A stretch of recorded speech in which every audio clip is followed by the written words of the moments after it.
Greeting everyone. I am Dr. Deependra from Conceptual Orthopedic, and I welcome you all in today's connect session with Ashish sir. And today sir is going to discuss overview of shoulder arthroplasty. So I think this talk is going to be very useful to all of you. So without any more delay, I welcome you sir on the board, and I request you to start your presentation. Now it's over to you, Dr. Ashish sir. Thank you. So today we'll talk about shoulder arthroplasty. Shoulder arthroplasty is the new thing, a new topic, which is now getting more and more into practice. So I'm sure this will be asked more frequently now, both in theory as well as practicals. So I'll give you overview of arthroplasty. We'll go on to details as we go on with next lectures. So what all arthroplasty do we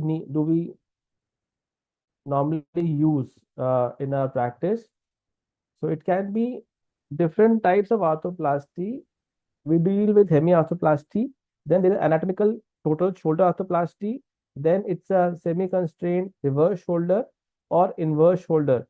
So these are the three types of arthroplasty that are commonly being used in today's practice. So we should know the indications, exactly when do we need oh my god, 1 second, yeah.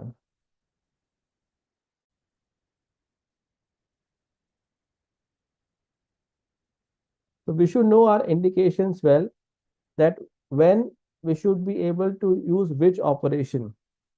In terms of hemi-arthroplasty can be done for a AVN patient of humeral head, provided the glenoid part is intact. So it is like a bipolar of the shoulder, hemi-arthroplasty of the shoulder. Just because it is not weight bearing, so we can expect hemi-arthroplasty to do well in shoulder, because the glenoid will not be affected that much, because it's not a weight bearing joint.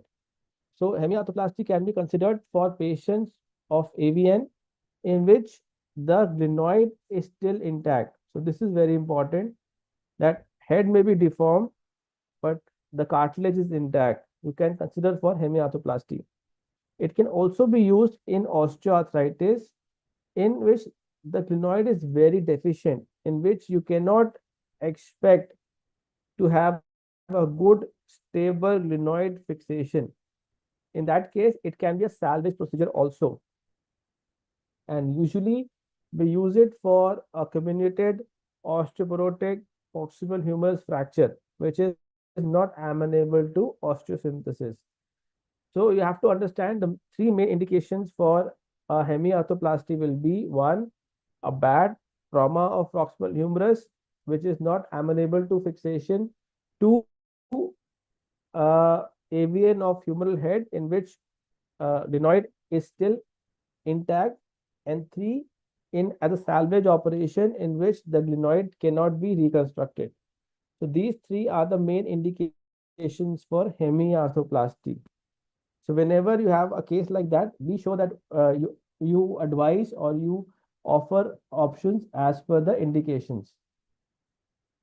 The most important thing about hemi-arthroplasty that you have to understand is you have to ensure that the tuberosities come back properly.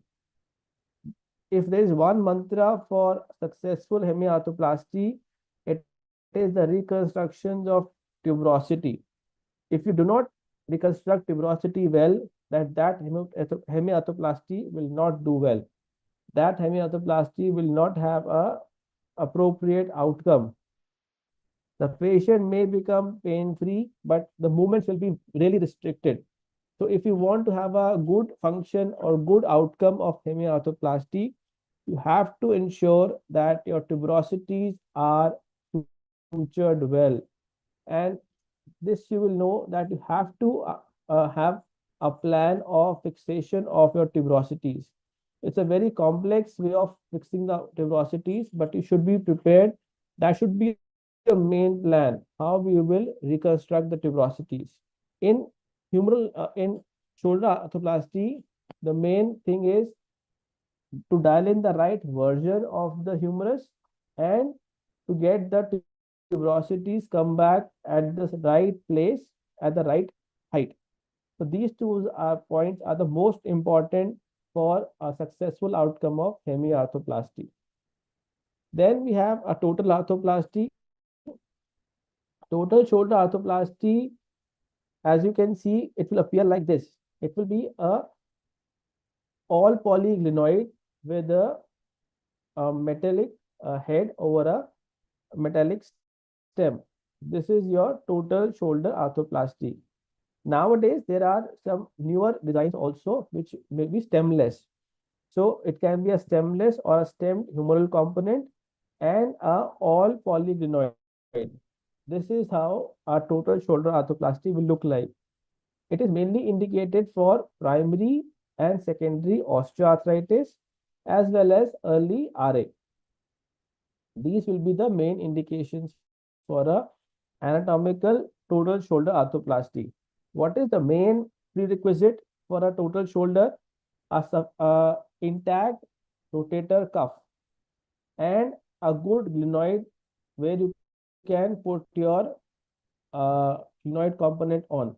These two are the most important prerequisite for a total shoulder arthroplasty.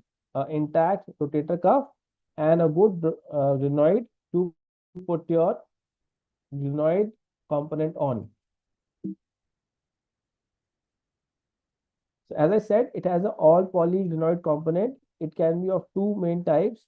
It can be like this with 4-peg glenoid, or it can be in the form of a keel. So there are different components which have different ways of anchoring the glenoid component. Keel or plug, both are good in terms of stability. Now, the arthroplasty which is in fashion is the reverse shoulder arthroplasty. It is a semi-constrained version, mainly used for cuff tear arthropathy, in which the the rotator cuff is irreparable and there is painful loss of shoulder function with or without glenohumeral arthritis.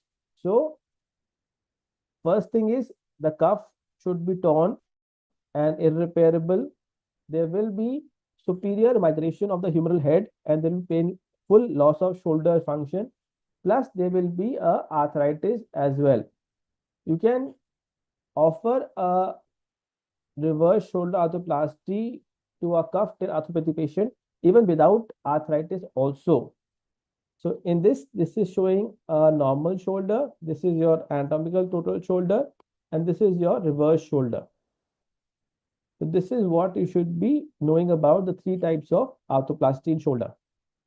Indications of a reverse shoulder will be one, cuff tear arthropathy, in which there will be severe glenohumeral arthritis with superior escape. So this is what happens. So what do you mean by superior escape is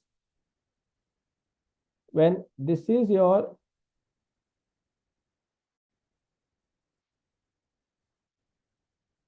if this is your shoulder, so the humeral head will be somewhere here. Humeral head will be superiorly migrated and the acromial humeral distance will be decreased. This is called superior escape. It happens because the rotator cuff here is torn and it's not there right now. It is proximally retracted. So the space is there. So the head tends to escape superiorly. Then the other indication of reverse shoulder is pseudo-paralysis, which means there is inability to elevate the arm in presence of pre-passive ROM, which means that we can do a passive range of motion, but there is no active range of motion. And there is no neurological lesion which has been seen. It is mainly because of irreparable rotator cuff with or without glenohumeral arthritis. Then the other indication is anterior superior escape because of incompetent coracoacromial arch. Other indication will be a proximal humerus fracture in elderly